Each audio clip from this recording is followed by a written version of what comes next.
یہ دنیا کی زندگی، اس کی کیا حقیقت ہے؟ جس دنیا کے پیچھے مارے مارے پھرتے ہیں، اس دنیا کی زندگی کی کیا اوقات ہے؟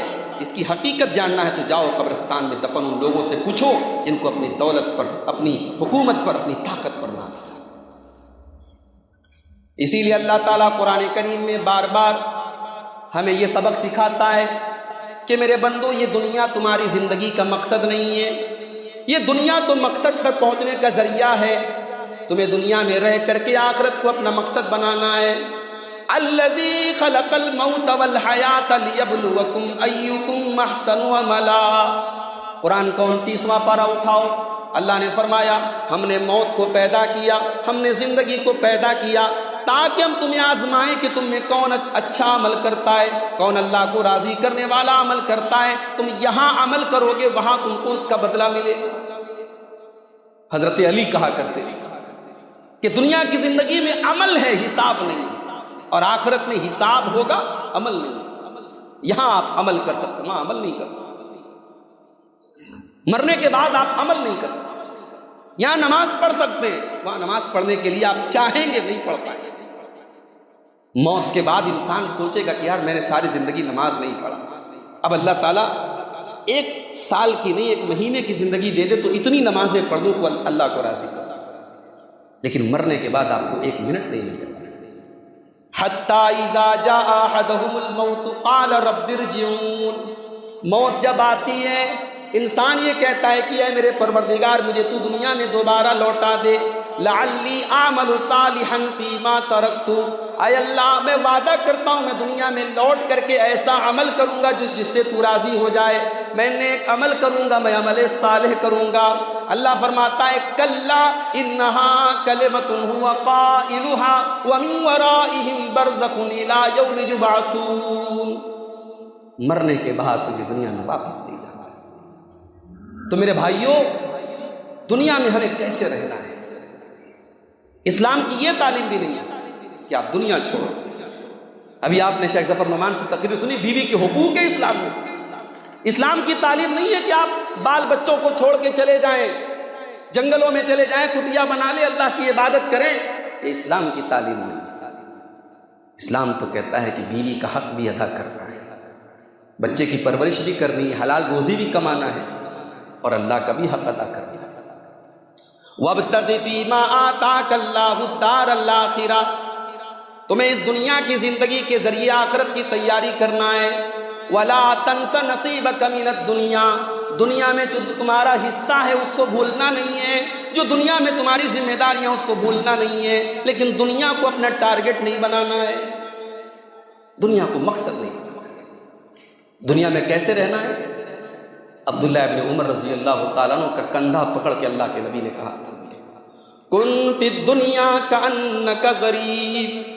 اے عبداللہ تم دنیا میں ایسے زندگی گزارو جیسے پردیسی زندگی گزارتا ہے۔ پردیسی پردیس میں جب رہتا ہے تو کسی سے دشمنی نہیں رکھتا، پردیس میں کوئی کسی سے دشمنی نہیں رکھتا، کسی سے حسد نہیں کرتا، سوچتا یار یہاں میرا وطن تھوڑی ہے، یہاں میں دشمنی لے کے کیا کروں گا میں۔ پردیس میں تو آدمی دن گنتا ہے، پردیس میں آدمی دن گنتا ہے، اسے اپنے وطن کی یاد ستاتی ہے۔ بہت سارے لوگ سعودی عرب میں کام کرتے، دبئی میں کام کرتے، یہاں تو ہمیں لگتا ہے کہ صاحب بڑے وارے نیارے ہیں، جا کے دیکھو وہ کیسے رہتے ہیں بھائی۔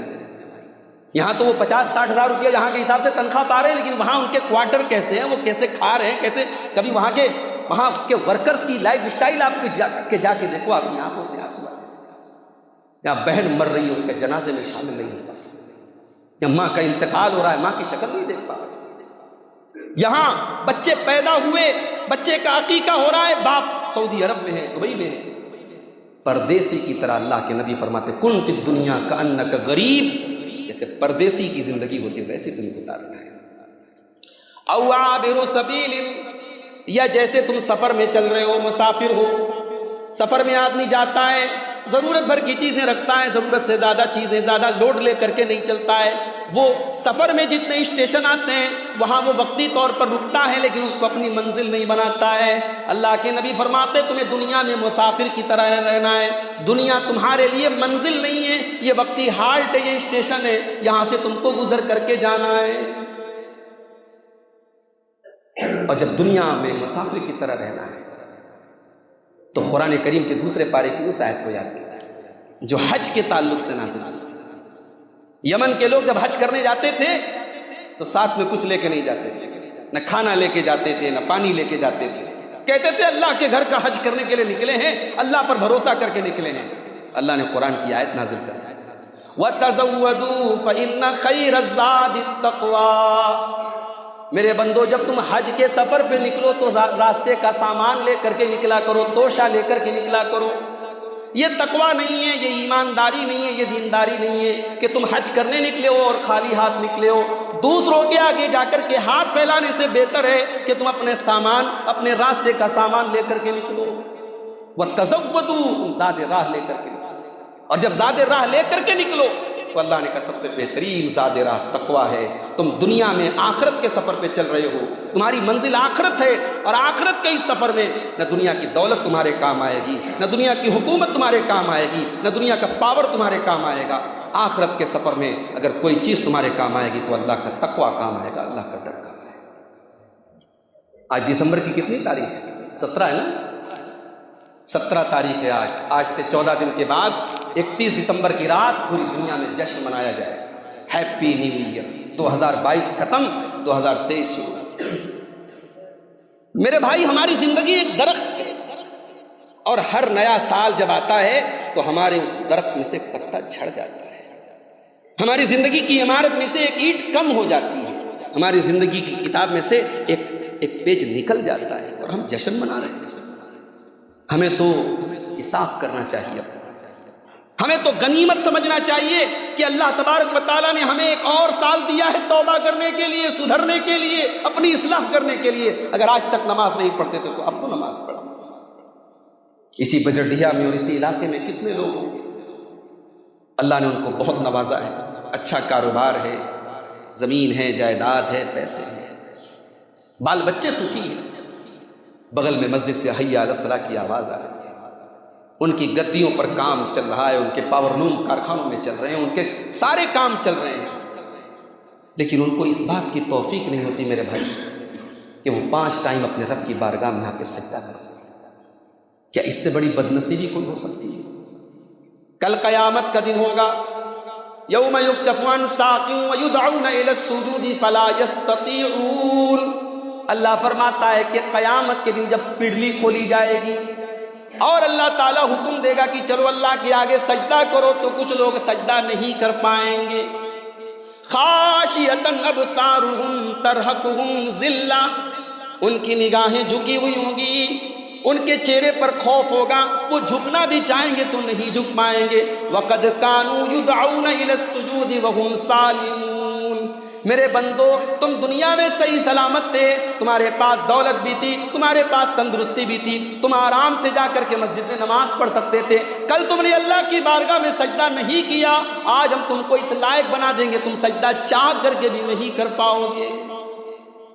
انسان آج دنیا میں اللہ کے آگے سجدہ کر سکتا ہے، نہیں کر رہا ہے، کل وہ چاہے گا لیکن اللہ کی بارگاہ میں سجدہ نہیں کر سکتا۔ تو دنیا کے کاروبار کی وجہ سے ہم نماز چھوڑ رہے ہیں۔ اللہ کے نیک بندے ایسا نہیں کرتے، اللہ کے نیک بندے کاروبار بھی کرتے ہیں اور نماز کے ٹائم نماز پڑھتے ہیں۔ نماز کا ٹائم ہوتا ہے تو اپنے کاروبار، اپنی دکانیں، اپنے کروڑوں کے پروفٹ کو کنارے کر دیتے، نہیں ہمیں نماز پڑھنا ہے۔ رجال لا تلہیہم تجارت ولا بیع عن ذکر اللہ واقام الصلاۃ وایتاء الزکاۃ۔ اللہ کے نیک بندوں کو ان کا بزنس اور تجارت ان کی نماز سے نہیں روکتا۔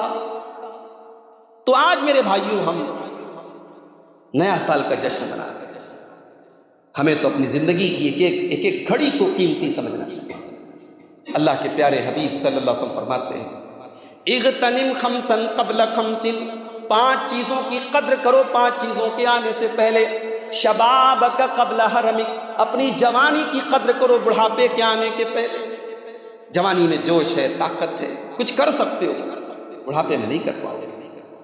جوانی میں آپ مسجد میں نہیں آ رہے ہیں، بڑھاپے میں کیسا وقت آئے گا آپ چاہ کر کے نہیں آ رہے۔ مسجدوں میں آج کرسیاں رکھی رہتی ہیں، کتنے لوگ زمین پر سجدہ نہیں کر سکتے بھائی، کرسی پر بیٹھ کر کے نماز پڑھتے۔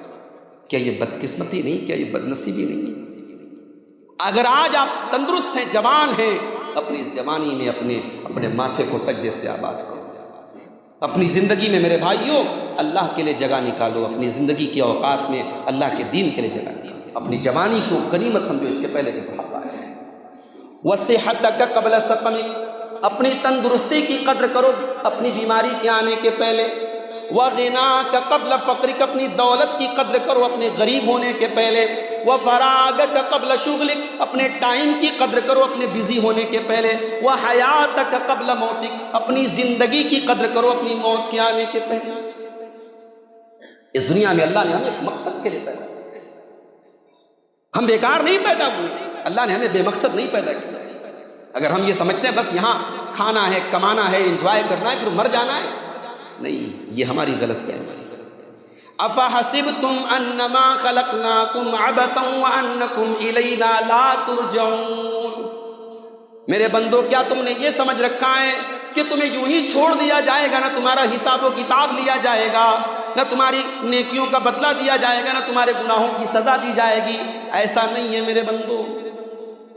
اَيَحْسَبُ الْإِنسَانُ أَن يُتْرَكَ سُدًى أَلَمْ يَكُن نُطْفَةً مِّن مَّنِيٍّ يُمْنَىٰ، کیا انسان یہ سمجھتا ہے کہ اسے بیکار چھوڑ دیا جائے؟ جو اللہ منی کے قطرے سے جیتا جاگتا انسان پیدا کر سکتا ہے، وہ اللہ کل قیامت کے دن تمہیں دوبارہ زندہ کر کے تمہارا حساب بھی لے سکتا ہے. آج انسان دنیا کے پیچھے بھاگ رہا ہے. آخرت کی نعمتوں کے سامنے دنیا کی کیا اوقات ہے میرے بھائی؟ آج کتنے نوجوان ہیں دنیا کی لڑکیوں کے پیچھے، عورتوں کے پیچھے بھاگ رہے ہیں. کبھی قرآن میں سورہ رحمان کی تلاوت کرو کہ جنت کی عورتیں کیسی. کچھ لوگ اعتراض کرتے ہیں کہ یہ مسلمانوں کے یہاں جنت کی حوروں کا تذکرہ ہے. لوگ تانا مارتے ہیں کہ جنت کی حوروں کی خوبصورتی بیان کی گئی ہے. اسلام نیچرل دین ہے، اور نیچرل بات یہ ہے کہ عورت کی ضرورت ایک مرد کو ہے، اس سے کوئی انکار نہیں کر سکتا. اور جب عورت کی ضرورت ہے اور عورت آپ کے لیے ایک لذت کی چیز ہے، تو جنت تو تمام لذتوں میں جو ٹاپ کی لذتیں ہوں گی وہ سب جنت میں ملیں گی. دنیا کی لذتیں جنت کی لذتوں کے آگے کوڑا ہے. جنت کی عورتوں کی خوبصورتی کے کیا کہنے. اللہ کے نبی فرماتے وہ حیض و نفاس سے پاک ہوں گی، وہ گندگیوں سے پاک ہوں گی، وہ اتنی خوبصورت ہوں گی. لو ان امرأة من اہل الجنت اطلعت الى اہل الدنیا، اگر جنت کی کوئی عورت دنیا کی طرف جھانک لے، لأضاءت ما بینہما، تو زمین و آسمان کے اندھیرے ختم ہو جائے، زمین و آسمان جگمگا اٹھے. وَلَمَلَأَتْ مَا بَيْنَهُمَا رِيحًا، دنیا جنت کی عورت دنیا کی طرف جھانک لے تو ان کی خوشبو سے دنیا بھر جائے. وَلَنَصِيفُهَا عَلَى رَأْسِهَا خَيْرٌ مِّنَ الدُّنْيَا وَمَا فِيهَا، اور جنت کی عورت کے سر کا دوپٹہ دنیا کی تمام نعمتوں سے بہتر ہے. اللہ، اس سے ایک بات یہ بھی پتہ چلی کہ جنت کی حوریں بھی سر پہ دوپٹہ رکھے. مسلمان عورت اپنے دوپٹے پر ناز کرے کہ تجھے حوروں کا لباس دے، تیرے بدن کا، تیرے سر کا دوپٹہ، تیرے سر کی اوڑھنی یہ جنت کی حور کی اوڑھنی ہے. جنت کی حوریں بھی سر پر دوپٹہ رکھتے. اللہ کے نبی نے فرمایا کہ اس کے سر کا دوپٹہ دنیا کی تمام نعمتوں سے. اس جنت کو چھوڑ کے تم دنیا کی عورتوں اور دنیا کی لڑکیوں کے پیچھے بھاگ رہے، تم دنیا کی دولت کے پیچھے بھاگ رہے. اللہ کے نبی کے پاس ایک بادشاہ نے ریشم کا کپڑا گفٹ کے طور پہ بھیجا. بخاری کی روایت، مسلم کی روایت. وہ ریشم کا کپڑا تھا، مکے میں ریشم کا کپڑا پہنا نہیں جاتا تھا. وہ ریشم کا جب جبہ آیا تو صحابہ اس کے کپڑے کو چھو کر کے کہنے لگے کتنا سافٹ ہے، کتنا ملائم ہے، کتنا بہترین کپڑا ہے. اللہ کے پیارے نبی نے جب اپنے صحابہ کو اس ریشم کے کپڑے کی تعریف کرتے ہوئے اور اس کی سافٹنس اور نرمی پر حیرت کرتے ہوئے دیکھا تو آپ نے کہا اتعجبون من ھذا، تمہیں حیرت ہو رہی ہے اس کپڑے کے اوپر کہ کتنا بہترین کپڑا ہے، کتنا سافٹ کپڑا ہے. لمنادیل سعد بن معاذ الین من ھذا، میرے صحابی سعد بن معاذ کو جو رومال دیا جائے گا جنت میں، ان کو جو ہینڈ کرچف دیا جائے گا، ان کو جو دستی دی جائے گی، وہ دستی اس ریشم کے کپڑے سے بہتر ہوگی. اللہ، دنیا کے تمام ریشمی کپڑے فیل ہیں ایک جنتی کے رومال کے آگے میرے پیارے ساتھی. آج دنیا میں آدمی پراپرٹی خریدتا ہے علاقے کے حساب سے پراپرٹی کی قیمت ہوتی ہے. فلاں علاقہ بڑا پوش علاقہ ہے، مدن پورہ میں آپ چلے جائیں، لبے روڈ چھوٹے چھوٹے مکانات کروڑوں میں بکتے ہیں. کہا جاتا ہے یہ جگہ بڑی پوش ہے. اللہ کے پیارے نبی فرماتے ہیں لموضع صوت فی الجنہ جنت میں ایک کوڑا کے رکھنے کی جگہ. ایک کوڑا کتنا بڑا ہوتا ہے؟ اتنا بڑا ہوتا ہے 1 اسکوائر فٹ مان لو. جنت میں 1 اسکوائر فٹ جگہ دنیا کی تمام نعمتوں سے بہتر ہے. اللہ، آپ دنیا کی پراپرٹی کے پیچھے بھاگ رہے ہیں، اس جنت میں ایک کوڑے کی جگہ ہم کو مل جائے، اس کے لیے ہم کوشش نہیں کرتے میرے بھائی. دنیا کی طاقت پہ ناز کرتے ہو، دنیا کی حکومت پہ ناز کرتے ہو، دنیا کی دولت پہ ناز کرتے ہو. یہ دنیا فانی ہے میرے بھائی. دنیا کی طاقت پہ بڑا ناز تھا قوم عاد کو اور قوم سمود کو. کہتے تھے من اشد منا قوہ، ہم سے زیادہ طاقتور کون ہے؟ اللہ نے ایسا پٹک پٹک کے مارا، قرآن کہتا ہے کأنہم اعجاز نخل خاویہ. جب قوم عاد اور قوم سمود مرے تھے، ان کے سر کہیں پڑے ہیں، ان کے دھڑ کہیں پڑے ہیں، جیسے کھجور کے سڑے ہوئے تنے پڑے ہوں، ان کی ڈیڈ باڈیز پڑی تھی. بڑا ناز تھا فرعون کو اپنی سلطنت پر. موسیٰ علیہ السلام کو چیلنج دیتے ہوئے اس نے کہا ھذہ الانہار تجری من تحتی، اے موسیٰ یہ بڑے بڑی ندیاں، یہ بڑے بڑے نہر میری حکومت میں بہتے ہیں. اللہ نے اسی کی حکومت کی ایک ندی میں، ایک دریا میں اسے ڈبا ڈبا کے گرا. بڑا ناز تھا قارون کو اپنی دولت پر. اس نے بڑے فخر سے کہا تھا کہ یہ دولت مجھے انما اوتیتہ علی علم عندی، یہ دولت میرے علم کی وجہ سے ملی ہے. اللہ نے قارون کو اس کی دولت سمیت زمین میں دفن کر دیا، گاڑ دیا. تو میرے بھائی دنیا کو ٹارگٹ نہ بناؤ. آج ہمیں سے کتنے لوگ ہیں ان کی زندگی میں آخرت کی کوئی حیثیت نہیں ہے، ان کے پاس دنیا کا اتنا علم ہے، اتنی نالج ہے کہ اللہ کی پناہ، اور ان کو 2 رکعت نماز پڑھنے کا شعور نہیں. ہمارے اسی سماج میں آپ کیسے لوگ ہیں؟ انہیں کبھی اس بات کی فکر نہیں ہوتی کہ میں نماز پڑھنے کا طریقہ سیکھ لوں، میں وضو کرنے کا طریقہ سیکھ لوں. لیکن کروڑ پتی ہیں صاحب، ارب پتی ہیں صاحب.